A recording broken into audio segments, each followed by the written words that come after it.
viaje de sensaciones. Calidad en la experiencia. Es momento de sentir el mundo del vino y otros placeres. Esto es Tope de Gama, con los periodistas especializados y sommeliers Carolina Pavichevich y Alejandro Abraham. Tope de Gama por Aries.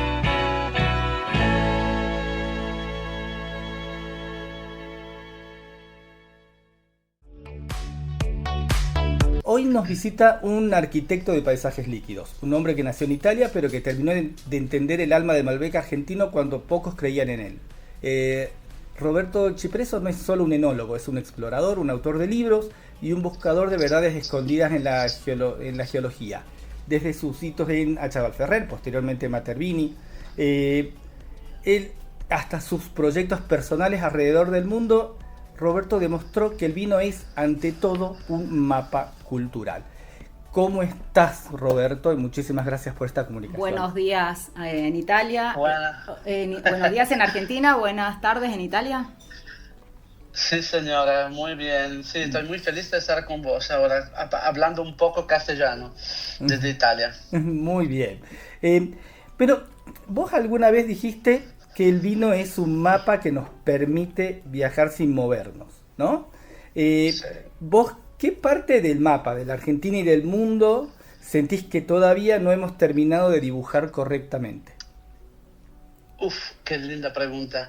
El vino está dividido en dos grandes categorías para mí. El vino que satisface, entonces el vino que coincide puntualmente con la variedad, un Malbec que se reconoce y que satisface el wine lover, satisface el cocinero que puede afinar el vino a la variedad, a una comida perfecta, pero hay una otra categoría por la cual me he perdidamente enamorado, es que lo que decís vos, cioè el tema del terroir, cuando el vino, la uva se mortifica casi su pedigrí para mostrar otras cosas que el paisaje, el lugar, el ambiente, el genius loci, como se dice en latín, que coincides con toda una también cultura y paisaje extraordinario que el Malbec tiene en diferentes lugares, ¿no? En diferentes latitudes al lado de las cordilleras, desde Jujuy hasta Patagonia, hasta abajo, mucho más abajo. Entonces, lo que digo siempre es que el vino, digamos, puede ser un momento divertido, fácil, pero una cata puede ser también una experiencia. Yo me he perdidamente enamorado de ese concepto cuando con el vino uno se va descubriendo lugar, gente, cultura, música, comida, ambiente, digamos, ¿no? La Argentina tiene mucho de eso. Fue el cambio que he podido dar con Chavalferrer en principio, Matervino ahora, con un concepto de vino diferente, que no es solo impactante, divertido, de satisfacción, sino un vino capaz de emocionar fuertemente. Uh-huh. Bueno, Roberto, un placer saludarte antes que nada y también felicitarte, acá ambos lo hacemos, porque fuiste distinguido hace muy poquito tiempo como doctor honoris causa, así te distinguió la Universidad de Cuyo, por tu labor tan importante en trabajar siempre por la identidad del vino, ¿no? Esta mirada es tan especial que tenés vos, así que muchísimas felicitaciones por esto.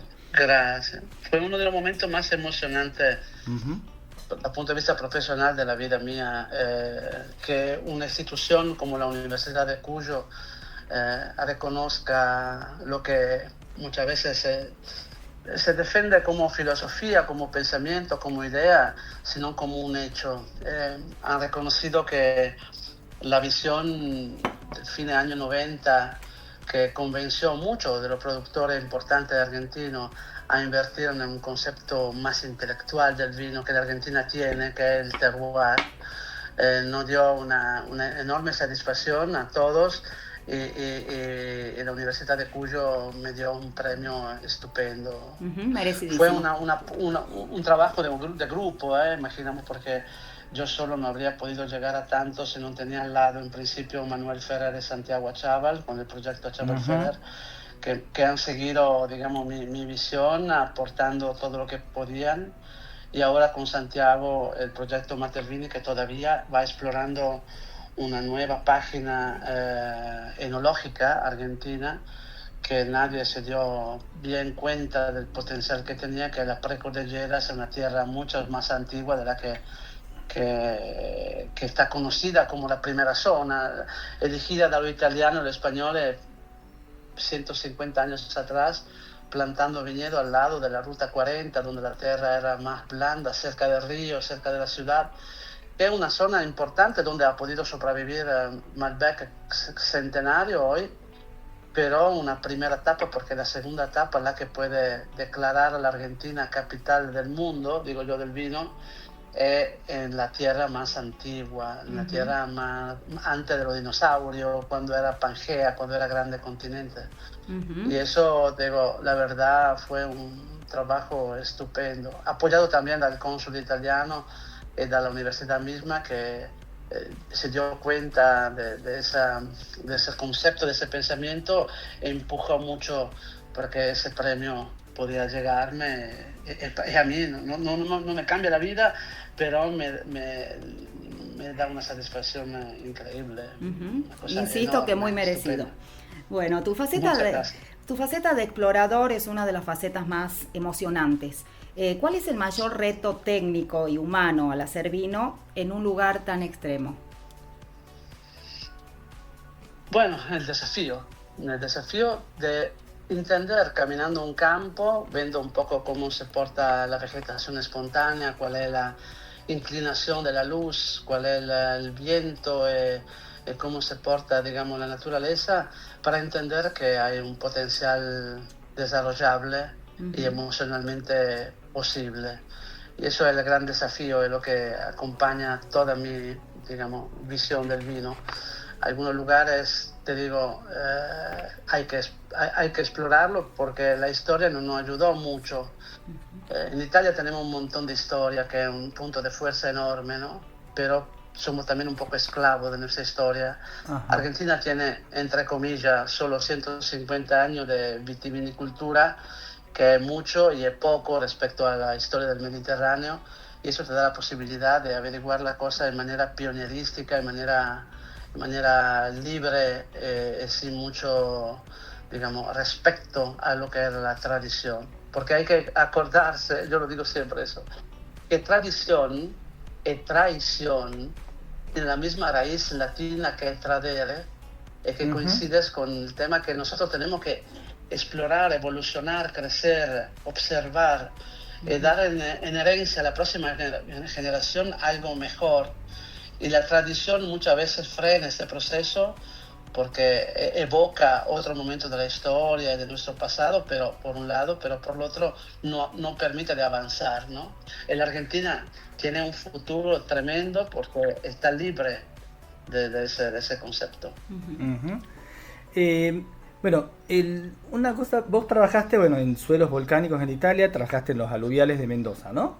¿Existe un hilo conductor o algún tipo de frecuencia que conecte a los grandes vinos del mundo más allá del clima? Sí. Ahora, son dos cosas que yo creo son clave, ¿no? Que son la intensidad, la calidad y la cantidad de luz que produce un proceso de aceleración del metabolismo de la planta, al punto que hay como una droga, ¿no? Tiene una planta taquicárdica, porque se entienda, se humanizamos un poco la planta, porta a la planta a explorar una forma de sí misma diferente de lo que es naturalmente, ¿no? Entonces va saliendo de su carácter natural. Y después, por supuesto, el suelo. En un suelo antiguo, de la diferencia que en una tierra morénica o volcánica también, que tiene que ver con una mezcla de elementos, en una tierra que es bastante nueva, porque en el sentido tiene que ver con, hay 30 millones de años, la Concagua tiene no poco, pero tiene un límite respecto a la tierra mucho más antigua, como la, por ejemplo, en Argentina, de la precordillera, que cuenta 450 millones de años. Y hay un tema interesante, y lo hablé bastante con Guille Corona, que es una persona que estimo muchísimo, un amigazo, con lo cual siempre nos sentamos con la copa de vino hablando de esa belleza, ¿no? Y que cuando una tierra es joven, entre comillas, los elementos contenidos en el suelo tiene, da un punto de vista eléctrico, tiene una conexión entre elementos que es mucho más fuerte de la capacidad que tiene la raíz de enganchar esos elementos. Te hago un ejemplo. Si hacemos un análisis del suelo y vemos que hay un montón de cosas interesantes por la planta, no he dicho que esas cosas contenidas, ese elemento químico, son disponibles en la planta, porque muchos elementos son como una campana de vidrio, son como cerrados entre ellos, porque la fuerza magnética entre elementos es más fuerza de la capacidad atractiva que tiene la raíz. Pero en una tierra más antigua, ese fenómeno eléctrico, ese fenómeno magnético, un poco se pierde, ¿no? Entonces, por eso que digo, la tierra morénica es una gran mezcla, una tierra volcánica es una mezcla también de subsuelo, todo muy interesante, todo muy complejo, por algún sentido, porque hay una mezcla, hay una sopa de tantas cosas, pero una tierra antigua, aparte el carácter de la tierra madre, que tiene identidad más fuerte en una esquina respecto a una otra, pero tiene también una concepción, una disponibilidad de elemento a la planta mayor.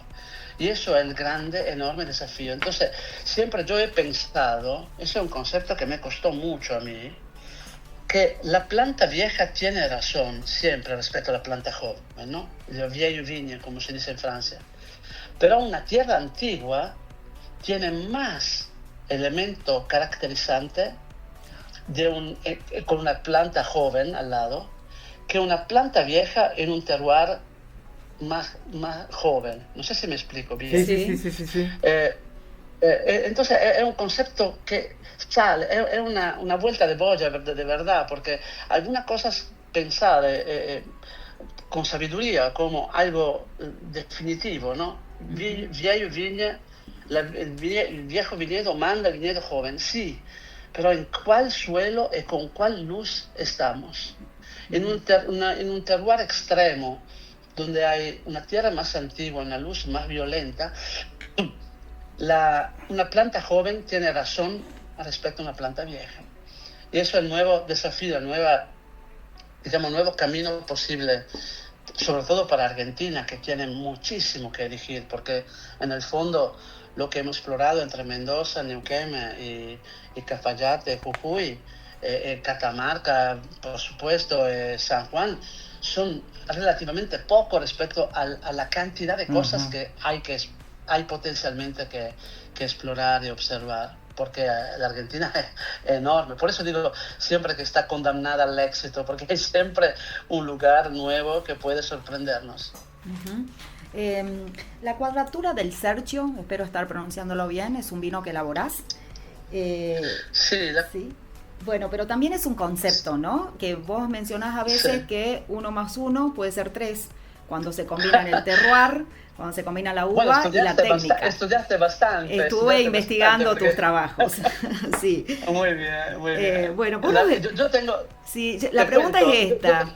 ¿Vos nos explicarías esta fórmula matemática y filosófica también, aplicada a un vino en concreto? Sí, ahora... tengo que decir que yo soy enamorado, sí, del aspecto del terroir, pero hay otras cosas por lo cual me pierdo totalmente, que es la alquimia, ¿no? Porque con el vino 1 más 1 puede hacer 3, eso es una verdad, ¿no?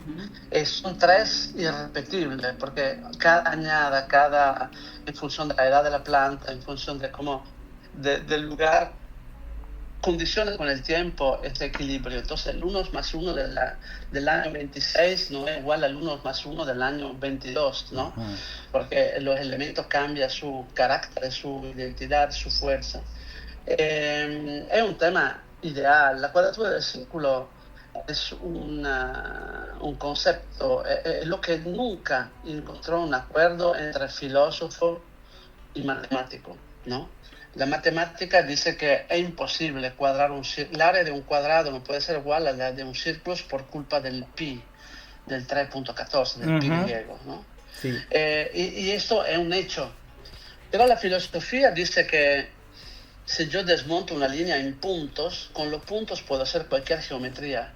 Entonces hay dos maneras de vivir el concepto. Uno, explorando sabiendo que no se llegará nunca a un resultado, a una solución, pero que empuje, que invita a una continua exploración. Entonces lo que representa la cuadratura del círculo es una investigación continua, constante en el encontrar el equilibrio ideal máximo, y eso es bastante complicado, pero es como declarar que la sola matemática no puede hacer un grande vino, ¿no? Hay que empujar, hay que escuchar el instinto, hay que moverse también en la dirección de la intuición y de la filosofía, y no solo de la matemática, de la geometría perfecta, ¿no? Y eso es el grande concepto. El título es por un vino que se declara imperfecto porque no existe la perfección, pero continúa a investigar porque sea perfecto. Eso es el concepto. Bueno, yo te iba a hacer otra pregunta en realidad, pero hablando el tema de la tecnología, ahora que hay tantos sensores, tanta tecnología disponible, ¿no? Para monitorar las fermentaciones, etcétera. ¿Cuál es el lugar del error para un enólogo hoy por hoy en el proceso de fermentación? ¿O cuál crees, si hay lugar para el error ahora teniendo tantas herramientas como para monitorear y seguir, etcétera? ¿O vos crees que todavía depende de gran manera de la intuición o la corazonada del enólogo a la hora de la elaboración? Bueno, todo el instrumento, toda la herramienta, todo el conocimiento sirve muchísimo, ¿no? Porque uno tiene mucho más elemento arriba a la mesa antes de tomar alguna decisión. Pero sigue el concepto clave de siempre, que el grande vino se hace con grande uva, y la grande uva no es solo uva linda, perfecta, sino uva que tiene carácter, tiene fuerte identidad.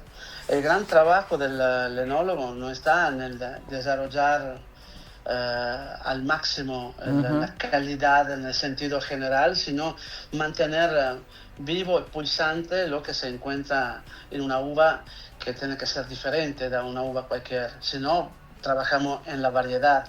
La cosa triste, digamos, en el trabajo mío, es trabajar porque el Malbec sea Malbec. Que por supuesto que es una grande bandera ed è un icónico en Argentina, pero obliga al Malbec, con su carácter identitario, obliga un manejo de repetibilidad, de un estándar, por supuesto, que es un trabajo en lo cual uno no puede explorar otras cosas sino el Malbec. El gran desafío está en encontrar la manera que el vino coincida con características que se aleja un poco de la variedad. Hago un ejemplo. Madame Leroy, que es la grande señora de la Romanée-Conti, que en el terroir más importante del planeta, que es la Borgoña, digamos, la casa, el Vaticano, digamos, del vino de terroir, dice una frase que puede ser, digamos, simple y banal, pero que tiene un sentido muy fuerte. Dice, lo más grande de Pinot Noir es lo que no sabe de Pinot Noir, que es una estupidez, pero define perfectamente el concepto, que cuando Pinot Noir se reconoce, significa que el terroir de donde nace es un terroir débil. Si el terroir es fuerte, el Pinot Noir desaparece para mostrar el diferente clima de las diferentes zonas de Borgoña. Y eso es un concepto tremendo. Bueno, se puede ver lo que pasa entre Jujuy, Mendoza y Río Negro. Ya hay 3 diferentes expresiones de Malbec que aleja un carácter respecto a diferentes latitudes. Pero el gran desafío es que en la precordillera, por ejemplo, haya en cada hilera del viñedo un carácter diferente, porque el suelo es un suelo que tiene que ver con la Pachamama, con la tierra madre, no con una tierra mezclada, una tierra que tiene una historia relativamente reciente. Roberto, justamente ahí apuntaba mi siguiente pregunta, a esta expresión de Madame Leroy, que es de alguna manera renunciar a la expresión del varietal para expresar el lugar de origen, ¿no? Bueno, pero en la práctica, ¿cómo se logra esa dinámica? Especialmente en varietales muy dominantes, que pueden ser el Malbec, un Sangiovese. ¿Cómo hacemos? Ahora, por ejemplo, te hago un ejemplo de lo que he hecho en la Chaval Ferrer, en Matervini. Todo el mundo, como sabes, trabaja en premaceración frío, manteniendo un montón de píxeles, de colores, de descriptores aromáticos varietal, para que no se pierda todo ese elemento de riqueza, de colores, ¿no? Pero si vamos pensando, todo lo que vamos salvaguardando con el frío, por ejemplo, son varietales. Es solo con el tiempo y con los años, cuando el oxígeno quema, que aparece, digamos, el terroir. Pero en juventud son vinos que impresionan por la cantidad de elementos, pero no emociona porque no define un lugar. Claro. ¿Y qué he hecho yo en la Chaval Ferrer y Matervini? Trabajamos a temperatura alta, trabajamos con mucha aire, con mucho oxígeno. Todo lo que tiene que ver con Malbec me interesa bastante poco. Entonces, todo lo que voy perdiendo en el carácter de Malbec en juventud a través de la temperatura y el oxígeno, que son los dos elementos que quema todo lo que se dice termolábil, lo que se pierde por temperatura, realmente me permite de tener ya en un vino joven nota del lugar, nota del suelo, de la tierra, de la altitud, de la vibración del suelo, que normalmente está mascarada da notas varietales. A mí el aspecto varietal, claro, no en todo el mundo pasa lo mismo. Donde hay un terroir fuerte, hay que evitar que la uva mande el terroir. Y para hacer eso hay que muchos elementos de la variedad se pierdan ya en juventud. Bordeaux, por ejemplo, tierra extraordinaria. Los grandes vinos de Bordeaux son vinos que muestran su máxima expresión después de 20 años, 15 años de botellas. Porque el blend que se hace necesita un tiempo porque se ajuste, encuentra su equilibrio, y porque el oxígeno vaya quemando el punto donde se reconoce el Cabernet Franc, el Merlot, el Cabernet Sauvignon. Y llega un momento del nirvana, del momento máximo, el momentum, donde el oxígeno ha quemado todo lo que no tiene que ver con el lugar. Y ahí se encuentra Pomerol, Médoc, Saint-Émilion, las diferentes zonas de Bordeaux. En el caso nuestro, podemos hacerlo esperando mucho tiempo, pero yo prefiero que ya en un vino que tiene 4 o 6 años, ya puede presentar intelectualmente notas de otra intensidad, de otro valor del lugar y no de la uva. Pero mira, justo una de las preguntas que te quería hacer era sobre la microoxigenación, ¿no? ¿En qué momento vos del reposo del vino sentís que la madera deja de ser un envase y se convierte en un pulmón? No sé si se entiende. Sí, cómo no. Ahora, el tema de madera es otro tema interesante, con lo cual yo he convencido a Santiago y Manuel, Santiago ahora, a cambiar un poco el registro. Por ejemplo, nosotros trabajamos muchísimo con le Syrah, que son la barrica de 160 litros, las más chicas. Porque cuando el vino termina su fermentación, tiene que continuar a respirar mucho más de lo que respiraría en una barrica. Una barrica a unos 70% de humedad y un 15 grados de temperatura respira 5 miligramos litros mes de oxígeno.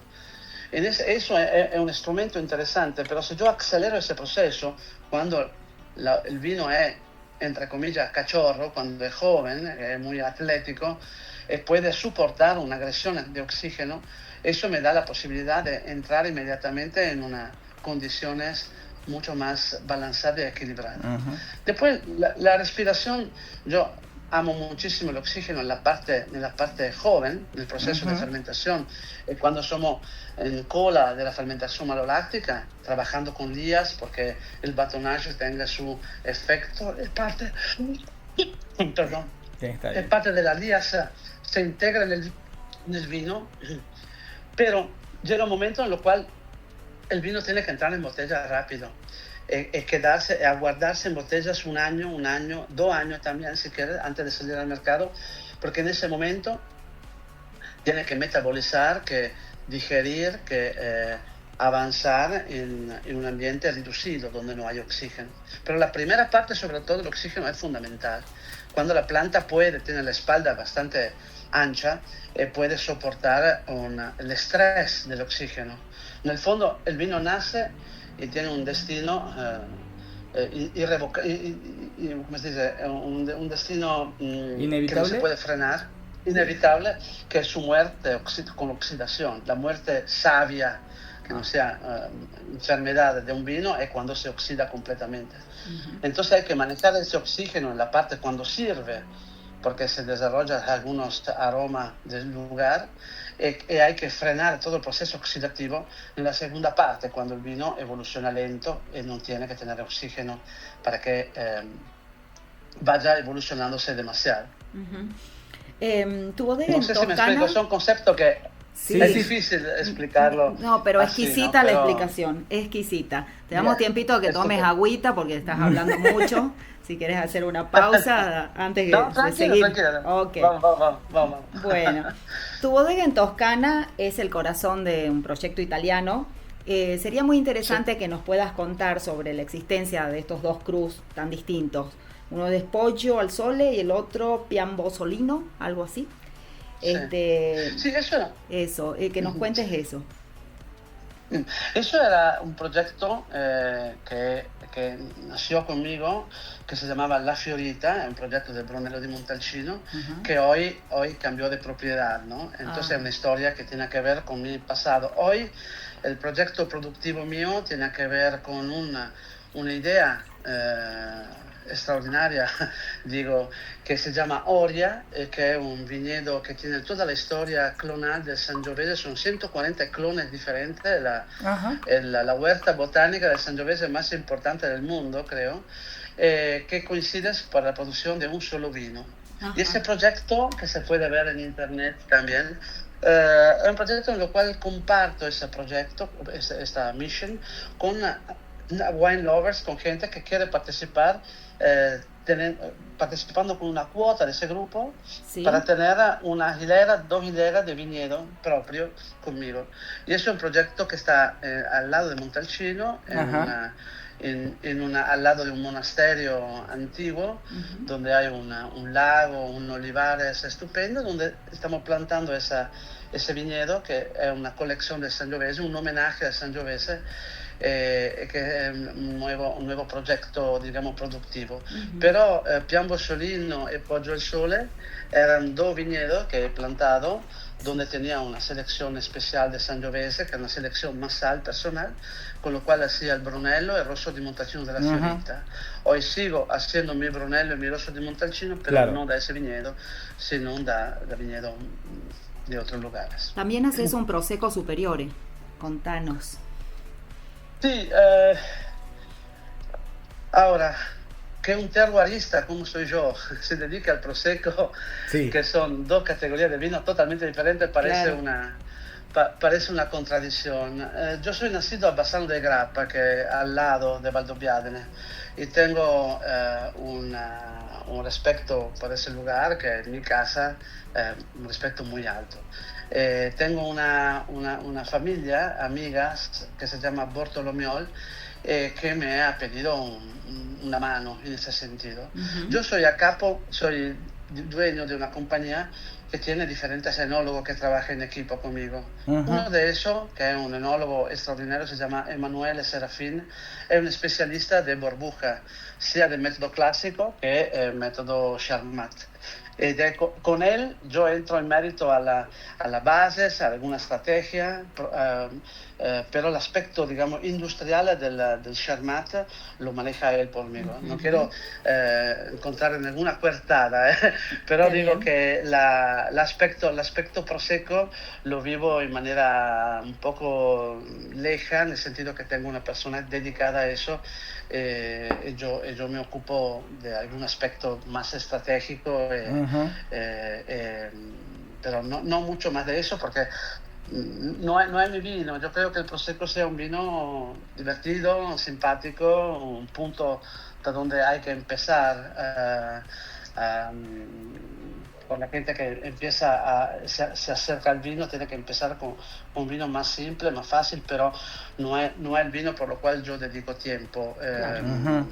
Lo hago porque hay también que trabajar. Tengo un grupo de trabajo de diferentes profesionales conmigo. Entonces sirve mantener una relación con algunos clientes importantes en este sentido, pero no es un segmento de la producción de vino en lo cual yo personalmente me dedico. Perfecto. Bueno, vos haces vinos en muchísimas partes de Italia, en muchas regiones, el Véneto, Friuli, creo que estuviste en el Piamonte, Cerdeña también, sí. Creo, ¿no? ¿Qué es lo que más te emociona? ¿Qué vinos son o qué varietales son los que más te emocionan de cada una de esas regiones? Ahora, yo he elegido de vivir en Montalcino, entonces una tierra dedicada al Sangiovese, y sí. El Sangiovese es una de las variedades autóctonas nacional que me seduce completamente, porque es una sorpresa, ¿no? Todos los años uno aprende algo y explora cosas nuevas en esa tierra. Pero creo que nadie me va insultando, pero si tengo que pensar a una uva máxima italiana, creo que me voy en Piemonte con el Nebbiolo. Creo que el Nebbiolo tenga, en alguna zona especial, sí. Tenga calidad que puede ser superior al Sangiovese, por cuanto el Sangiovese sea un vino estupendo. Cada zona, cada región sí. italiana tiene su variedad autóctona, digamos, privilegiada. Se voy pensando en Friuli, pienso el Refosco, que sería lo que conocemos como el Petit Syrah en Estados Unidos. Si vamos pensando en Vulture, en Basilicata, sale el Aglianico. Se veo la Falanghina nei Campi Flegrei a Nápoles. Cioè, cada variedad tiene no tanto su bandera cuanto su intérprete del lugar, muy fuerte.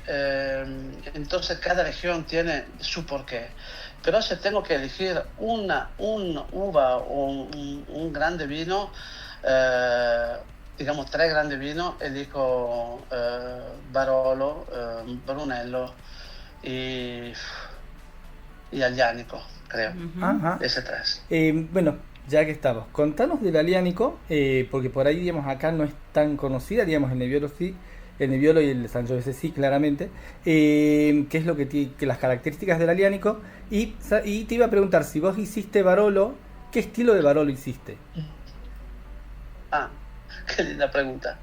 Aglianico es una historia bellísima, porque Aglianico tiene... Su nombre viene de la palabra helénico que es griego, y tiene que ver con una influencia evidentemente del otro lado del Adriático. Es una historia estupenda, es una uva de una nobleza increíble. Tenemos alguna experiencia en Basilicata, pero mucho tenemos también sul Vesuvio, en la tierra volcánica cerca de Nápoles. L'Aglianico è un'uva che tiene carattere, una vibración muy parecida al potencial que tiene el Sangiovese. Es un poco más, tiene más estructura.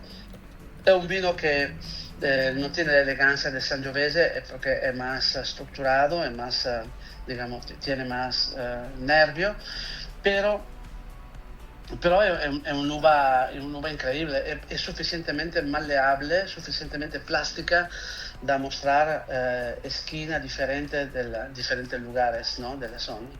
Entonces no hay un Aglianico, sino hay diferentes Aglianico de diferentes zonas, por esa capacidad camaleóntica que tiene. È una uva fantastica. Claro que en uno de los libros que he escrito 4 libros del vino. Sí. Un libro yo cuento una historia, digamos, paradossal, cioè ridícula. Digo, se sale una otra filloxera, ¿no? Y alguien me dice, tenemos que rediseñar la viticultura en Italia. ¿Qué harías tú? Esa es una pregunta estúpida, pero interesante porque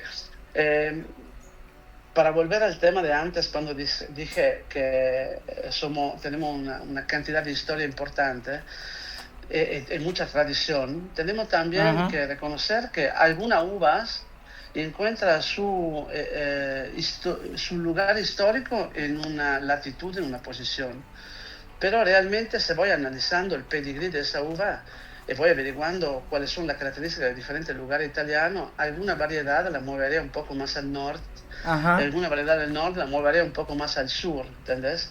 ¿Por qué digo eso? Porque el Aglianico, para mí, en Toscana o en Romagna o en Abruzzo, podría dar el mejor de sí mismo, porque es una uva que necesita una condición de fresco, no te digo frío, pero una condición de clima un poco menos calurosa para mí. Tanto que lo mejor aglianico viene en el Vulture, por ejemplo, o en el Vesubio, cuando trabajamos a 700, 600 metros de altura, que para Italia es mucho, no es como la Argentina, que empieza con 1000 básico.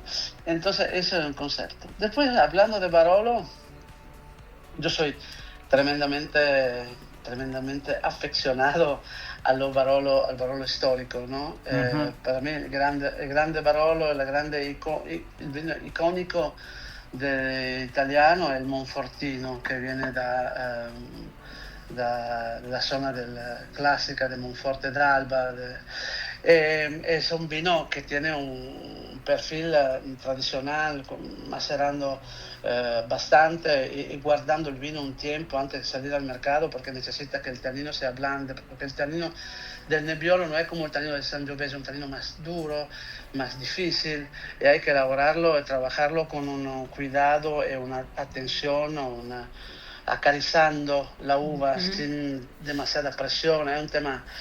Pero digo la verdad que la nueva generación de Barolo, el famoso Barolo Boys, que han cambiado un poco la atención del Piemonte, llevando el Barolo a consumidor, digamos, de nueva generación, sobre todo en Estados Unidos, dio un empuje importante y una atención importante nella digamos, potencial del terroir de Piemonte. Entonces digo, yo soy por el estilo más tradicional, pero no voy renegando totalmente el espíritu investigativo que ha tenido la nueva generación, encontrando vino que sea armónico y impactante ya en juventud, ¿no? Entonces, porque hay espacio para las dos expresiones, una más, digamos, nueva, más joven, más viva y dinámica, de nueva generación, pero encuentro que sea un concepto más, digamos, no te digo de moda, porque la palabra moda no coincide, pero, digamos, más, digamos, original. La autoría está en el clásico. Bueno, siguiendo esta línea exploradora, esta faceta tan interesante tuya, tenés proyectos en España, tenés proyectos en Estados Unidos también. Quería que nos cuentes qué buscas especialmente en estas zonas. En España he trabajado en la Ribera del Duero, en Jumilla, pero ahora me estoy dedicando a una tierra estupenda que es Mallorca, trabajando con 4 variedades autóctonas de ahí, que son reina del Mediterráneo, que son uva que me imagino que poca gente conoce, porque son un nicho pequeño de producción, que es Manto Negro, Giro Ross, Prensal y Cayet. Hay alguna similitud de esa uva con alguna uva que conozco en Sardinia, que conozco en Toscana, en la parte del Adriático, casi en Croacia, como zona, ¿no? Del otro lado. Entonces me muevo bastante bien, viendo un poco cómo se porta esa uva en función de la experiencia que he vivido con otra variedad similar en otra zona. Es interesante porque en un clima caliente uno piensa siempre, ¿no?, a vino, como se dice en Francia, costaud, cioè un vino de estructura, de grande materia, de grande peso específico. El gran desafío en ese caso es trabajar en la elegancia, encontrar, digamos, como en el Pinot Noir, como en alguna otra variedad, como en el Grenache, encontrar el punto de equilibrio con... es como la grande música de pocas notas, donde un espacio tra una nota e la otra, el vacío que hay, el espacio, el silencio que hay entre una nota y la otra, no es un vacío, sino es parte de la armonía, ¿entendés? Es el concepto del Pinot Noir. Hay poca variedad en el mundo que tiene la calidad del liviano. Un Malbec liviano es débil, ¿no? Un Cabernet liviano es débil.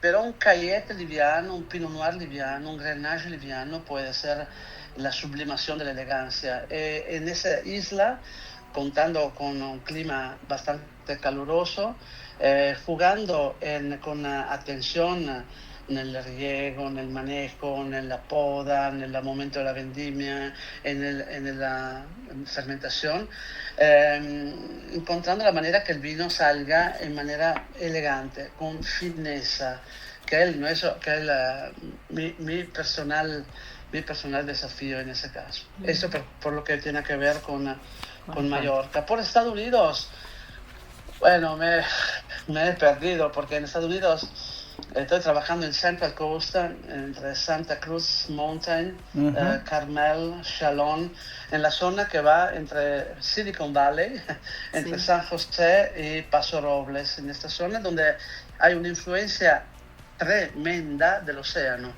El océano Pacífico es un océano muy frío y hay una amplitud térmica tremenda. Imagínate que en un viñedo que se llama Madonna Vineyard en Santa Cruz Mountain, entre Santa Clara y Santa Cruz, que es una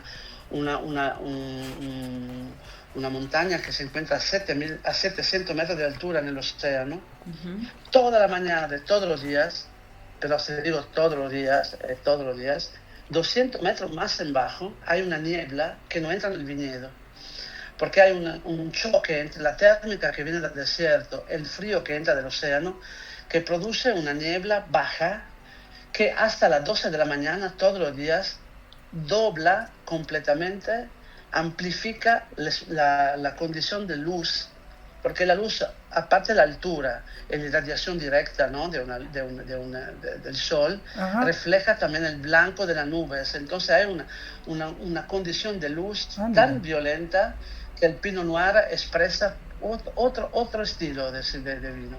Y eso es una gran cosa, es un terroir tremendo. No se puede, a las 11 de la mañana no se puede caminar el campo sin un anteojo oscuro, porque la luz es tremenda, y eso, como dije antes, es lo que define tremendamente el ritmo, la pulsación entre comillas de las plantas, ¿no? Al punto que expresa otra cosa respecto al Pinot Noir, como dice Madame Leroy. Bueno, mira, se me vino a la cabeza cuando hablabas de la niebla baja, la vaguada costera, ¿no?, en Chile. Sí. ¿Cómo se diferencia el efecto de los dos, ¿no?, de esto que contás vos, del terror de este terror y de lo que sucede en Chile? Mira, ese efecto, ¿no?, luminoso tremendo, este shock térmico que hay día-noche, esa amplitud térmica muy fuerte, tiene que encontrar un actor ideal, en el sentido, me explico bien. Sí. Existe Johnny Depp, sí, que puede hacer cualquier película, ¿no? Puede ser el pirata de los Caribe, puede ser el gangster, puede ser la novela. Es lo mismo actor, pero capaz, tiene prácticamente totalmente ecléctico, ¿no? Y después hay, no sé, Clint Eastwood, que tiene solo una cara, se dice, con sombrero y sin sombrero, ¿no? Que la diferencia de la cara de Clint Eastwood es si tiene el sombrero o no. En el sentido que esa expresión. En el caso de ese concepto de luz, amplitud térmica, que define una identidad tremenda, tiene que encontrar al otro lado un actor dramático capaz de interpretar eso. ¿Por qué te digo eso? Porque el Carmener no es, para mí, un actor ideal por esas condiciones. Una cosa que Chile, no sé si entendió, pero creo que sí en el tiempo, es que la grande uva de Chile, la cual yo invertiría tiempo y dinero si soy un empresario en Chile de vino, sería para mí el Cariñán. Hay Cariñán de 150 años. Esto ese Carignán con esa condición de clima, luz, nubes bajas, puede apoyar una identidad muy fuerte, pero el Carmener no. El Carmener es Carmener. El Carmener no se puede interpretar. No sabemos con un Carmener si estamos en una montaña o un medio cerrito o si estamos en el piso.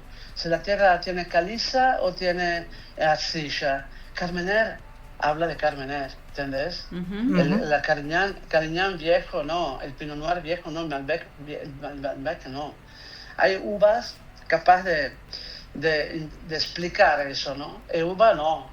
Por eso digo que el Carmener es más interesante, el Carmener que tiene siempre un poco de Merlot o algo más para compensar lo que es el límite de esa uva, que no es una uva que puede expresar, lo digo y lo nego, evidentemente lo digo entre nosotros, pero no puede expresar el 100%, no es una uva de 10, es una uva que llega al máximo a 8,5 como voto, como máxima expresión. Bueno, otra cosa que te quería preguntar era, vos exploraste mucho en alturas, ¿no? Tanto aquí, acá digamos en Argentina, y en Cafayate, en Jujuy, fuiste por Bolivia, creo, por Tarija, y creo que también estás explorando en Perú, ¿no? Sí, en Perú he tenido una experiencia fantástica en Moray, en Cusco, plantando el viñedo más alto del mundo con una compañía chilena de gente que importa vino. Hemos plantado el viñedo, me emocioné mucho porque plantar el viñedo más alto del mundo fue un desafío importante. Después, lamentablemente, ese viñedo se abandonó por un tema político, porque cambió un poco el gobierno. Este empresario dijo, bueno, no quiero invertir, no confío mucho en el futuro, y han dejado ese proyecto, digamos, ahí en stand-by. No sé bien cuál será el futuro, pero el desafío era fuerte, y ya solo la plantación del viñedo en una primera vendimia hecha para producir poco más de un balde de vino fue de verdad emocionante y valió absolutamente la pena. Bueno, yo lo que te quería preguntar era, ¿cuál es la diferencia entre estos distintos terroirs de altura? ¿No? Digo, creo que acá tenés por un lado Cafayate, por otro lado tenés Jujuy, hablamos de Tarija si querés también, y lo otro es, en esta época de cambio climático, ¿es momento de subirse a la montaña o de empezar a cambiar variedades? Qué preguntón.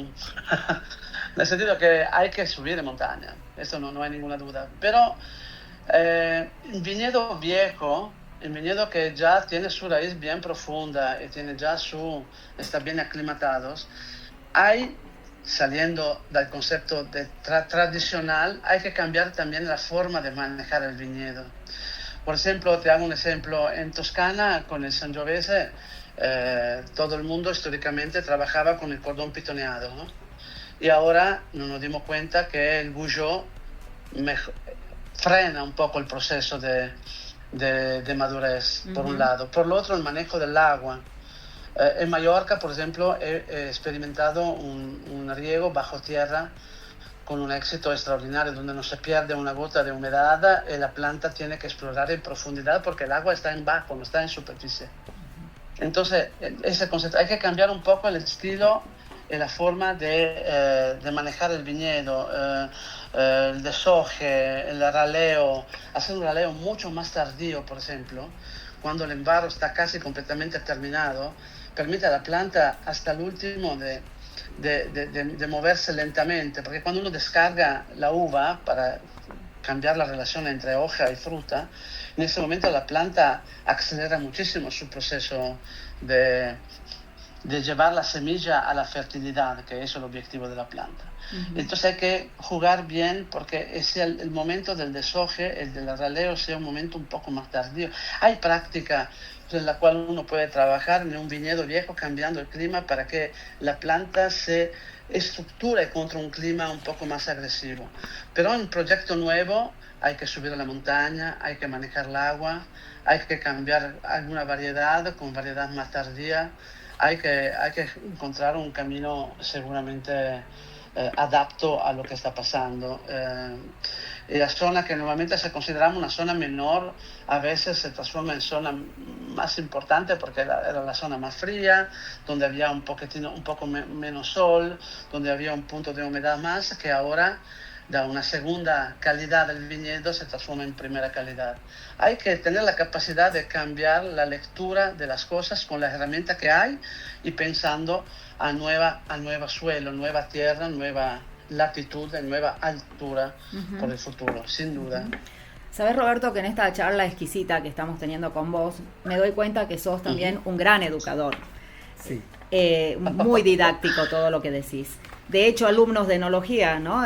Hacen pasantías en tu bodega en Italia, sabemos eso también. Sí. ¿Cómo ves a esta generación de nuevos enólogos? ¿Cómo ves esta nueva era enológica? ¿Cómo los motivás? Mira, yo creo mucho en la nueva generación, tanto que una parte de mi bodega, que era una vieja fábrica que he arreglado, la vieja oficina, la he transformada en una casa de gran hermano, un lugar donde hay un montón de estudiantes que vienen, vive experiencia, se va, entra otro, y cada tanto reconozco a alguien, se nota inmediatamente a alguien que tiene, digamos, carácter correcto, y me lo llevo en todo donde puedo, en Estados Unidos, en Francia, en Argentina. Hoy tengo 2 todavía en Argentina, trabajando en Matervini, que son pasantes de acá. El grande futuro de estos chicos es que sigue emocionado por ese trabajo, que siguen explorando. Cuando uno termina la escuela, antes de empezar al trabajo, tiene que viajar, conocer gente, probar vino, hacer vendimia en el mundo, y después haber vivido en Estados Unidos, en Australia, ahora tengo un proyecto nuevo en New Zealand también. Hay que ver, hay que vivir todo lo que se puede en el momento más inteligente, que es eso, lo de ahora. Porque después de 3, 4, 5 años después del estudio hay que empezar a trabajar. En los 3, 4, 5 años, desde cuando termino la escuela, empieza el trabajo, hay que llenarlo de experiencia, de conocimiento, de exploración, de vino, y caminando campo y hablando con personas, porque es el único momento en el cual uno puede permitirse esas cosas, un poco por la capacidad, digamos, plástica que tiene la cabeza, ¿no? De entender, de absorber como esponja, ¿no? Tanta información. Y después hay un montón de tiempo para que toda esa información que está, digamos, suspendida en el cerebro encuentre su cajón correcto, ¿no? Para que hay cosas que yo hoy aprendo de cosas vividas en un momento o vino probado, viñedo caminado, que alguna cosa no la he entendida y hoy la entiendo porque puedo asociarla con otra experiencia vivida y me se encajona exactamente en el lugar correcto. Entonces hay un momento cuando termina la escuela que uno tiene que vivir todos los días, que no hay domingo, sábado o vacaciones, para llenar ese colchón de tantos informes que con el tiempo, haciendo un lento, lo que se dice defrag, ¿no? En la computadora, defragmentación, se va reordenando el file en diferentes lugares. Claro. Y antes de irme de esta faceta, ¿no? De educadora que tenés, para vos, ¿cuál ha sido el experimento más loco o quizás el resultado más inesperado que obtuviste de este gimnasio del vino, si queremos denominarlo de alguna forma, como es el Wine Circus? Yo he hecho muchas cosas locas. Sí. Piensa que tengo una sala en mi bodega que les llamo Eureka, que es un club que nel sitio mío robertocipresso.it se puede ver un poco. Eureka está por discovery, por descubrimiento. Son vinos que no son el mercado, que son solo, digamos, colección privada, personal, que comparto con gente que entra en el club mío, que son toda historia tremendamente emocional, que vino de experiencia única, que terminó en 3 barricas, que son vino que cuenta la historia, el desafío, la aventura enológica emocional, ¿no? La que ves el balance, ¿no? La fin del año. Tengo muchísimas cosas. Una de las experiencias más interesantes, emocionalmente más interesante, es el vino que he hecho a Venecia. Contanos. Un progetto incredibile. Venecia nace da 3 islas, che è Torcello, Burano e Mazzorbo. Esas 3 islas no nacieron por vocación o porque los nobles han elegido de vivir en la isla, es porque bajaban los bárbaros del norte, hacía tierra quemada, mataban, violaban mujeres, era tremendo. Y lo único escape posible de los agricultores que vivían en la costa era subir en un barco e ir en la isla del fronte, con chicos, con todo lo que podían hacer. Y para seguir la única cosa que sabían hacer, que era agricultura, han plantado cosas que tenía ahí. En la isla de Venecia hay alguna variedad de cosas rarísimas, alguna carchofa rara, alguna pera antigua. Hemos encontrado 12 plantas en diferentes lugares de la misma variedad, pero una población diferente de una variedad que hemos descubierto ser la Dorona. Una uva olvidada. Hemos recuperado esa planta, hemos armado un barbecho con la Universidad de Conegliano y volvimos y plantamos un viñedo histórico veneciano atrás de una iglesia desconsacrada que se encuentra a Mazzorbo. Esa uva es una uva blanca que tiene que ver un poco con la Garganega, con Uni Blanc, un poco, una variedad que no es no es un Riesling o un Chardonnay, es una uva que tiene un carácter, digamos, genético que no es de lo máximo. Entonces la idea, el gran desafío fue, ¿qué hacemos con esa uva? Hacemos un vino de terroir. ¿Dónde estamos? En Venecia, una tierra que a 70 centímetros tiene el agua salada abajo, ¿no? No. Desarrollamos bien la Dorona, sí, pero es una uva que vale el carácter de un Uni Blanco, poco más. Entonces seguramente habrá un vino más rico o un vino más barato, seguramente. Estamos en Venecia, una historia importante, entonces he pensado un vino de autor. ¿Qué significa? Entré un poco en el armario de Narnia, ¿no? pensando un momento la historia de Venecia, de esa gente desesperada que se escapaba ahí con los chicos. Después en esta isla entró la peste, entonces es una zona dramática, y de ahí la gente, cuando entró la peste, desarmó las casas, eran casas de ladrillo, desarmó las casas de ladrillo y armaron Venecia. Cioè, una buona parte de Venecia vino da casas que se desmontó en Mazzorbo, Burano y Torcello para hacer Venecia, porque ahí hay una laguna que tiene con agua un poco más salada y donde la peste no podía llegar. Pero en la historia de ese vino, digo, tenemos la oportunidad de mostrar a un público atento Venecia probando un vino dramático, un vino que pueda contar la historia de Venecia, que no son las hormiguitas de vidrio o la Plaza San Marco con el agua alta, ¿no? Sino una historia donde nació Venecia. Entonces con esa uva hemos hecho una livianísima maceración, hemos hecho como un sherry a 12 grados y medio de alcohol, porque un tiempo se cosechaba temprano porque la acidez era el único elemento antioxidante que permitía que el vino podía sobrevivir en el tiempo. Entonces con una buena acidez, macerándolo un poco, porque también en los flavones, el tanino blanco, digamos, de uva blanca, es un antioxidante. Hemos hecho un vino increíble con unas botellas con una etiqueta de oro, porque un tiempo había artesanos que batían el oro con martillo para hacer toda una lámina de oro, con lo cual hacían toda la cornisa de los grandes cuadros de los doges, de los grandes reyes de Venecia, o los armarios todo dorado. Y con esa misma lámina, que esa misma familia se llamaba Battiloro, el apellido es Battiloro, hemos encontrado esa familia, hemos hecho esta lámina de oro que hemos vulcanizado en el vidrio con Murano al lado, que tiene otra cultura del vidrio artesanal de grande calidad. Hemos hecho un vino que uno lo prueba y no se pregunta si existe un vino más rico o un vino más barato, porque ese vino cuenta una historia, todo lo que el detalle, toda la historia de ese vino tiene una coherencia con el lugar y con su camino histórico, que es una fuerte emoción. O sea, uno entiende, probando ese vino le ves la piel de gallina, porque es un vino que te permite de revivir una historia dramática de una Venecia diferente de lo que es hoy. ¿Se puede saber el nombre del vino? O sea, se puede encontrar en internet. Perfecto. Se llama Venissa.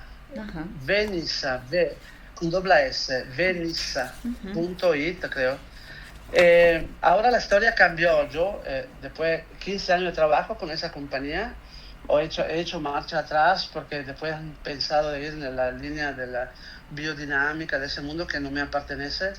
Pero toda la historia del desarrollo, digamos, el aspecto, digamos, productivo desde el principio hasta el 2016 fue mío, y me siento muy, muy contento de haber podido vivir un momento diferente, cioè hacer un vino como armar un grande romance, ¿no? Como hacer como la construcción de un libro, un vino que capaz de llevarte en una historia profunda e emocional. Y como eso tengo otras cosas. He recuperado un vino nei Campi Flegrei a Napoli, que a Nápoles, que era en la antigua villa de Julio César. Hemos recuperado algunas plantas antiguas que estaban medio perdidas, y hemos recuperado un vino que no está reconocido como un vino posible, porque no está clasificado en la ampelografía, digamos, regional. Entonces hemos podido hacer un vino, una sola vendimia que tengo yo guardado entre mi Eureka, mi vino de descubrimiento, que es el vino de Julio César, una uva antigua que los viejos llamaban uva marsiliana, y que tenía que ver con Marsilia. Marsilia era el capolino de todo el camino de los barcos griegos, el fenicio que pasaba el Mediterráneo. Entonces una historia increíble también de eso. O la falanghina. La falanghina viene da un nombre que se llama phalanx en latino. Phalanx es el nombre falanghina, pero era también la falange romana, que era el último avamposto del Imperio Romano, que ha tenido que encontrar los bárbaros que ganaron con Roma y destruyeron el Imperio Romano. La historia dice que esa falanghina que se mezclaba con miel, con sirope de fruta, porque era un vino naranja, imagínate, ¿no? Que se hacía en ánfora, pero tenía el grande secreto del coraje, ¿no? La falange romana avanzaba contra los bárbaros que bajaban tremendos, y para afrontarlo tomaba ese vino para ganar el coraje de la guerra y de la muerte, ¿no? Contra la muerte. Eso todo vino que tengo mucho más, que son parte de la diferente experiencia que sale de la simple búsqueda de lo mejor vino posible, sino que interpretan historia, momentos, cultura de diferentes lugares. Bueno, y yo para terminar te quería hacer una pregunta así muy hipotética, ¿no? Si ponele que tengamos así la última noche de la humanidad, ¿no? Y vos tuvieses que elegir un vino tuyo y un vino de alguien más para beber esa noche. ¿En qué aprieto te pones? Sí, ¿viste? Mamma o un vino tuyo. Elegí un vino tuyo. No, porque un vino mío. Un vino mío, creo.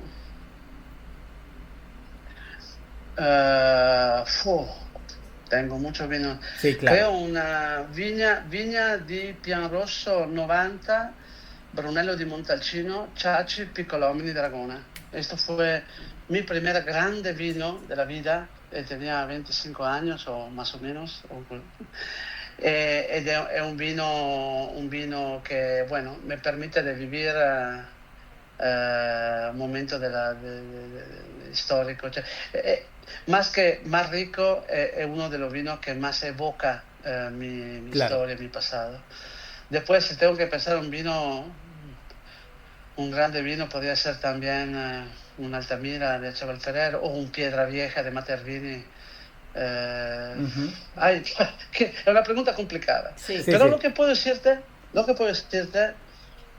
me hago la pregunta, contesto a la pregunta solo, es que sí, es un tema que he pensado mucho. O sea, si me dicen, tiene que estar en una isla chiquitita, la famosa isla con una palma en el medio, ¿no? Y con una botella sin fin por siempre, una sola botella sin fin, yo creo, y me costó mucho pensarlo, pero el vino más ecléctico, capaz de ser puntual en diferentes momentos del día, de la noche y del tiempo, es el champán, creo. Salvaría un grande champán.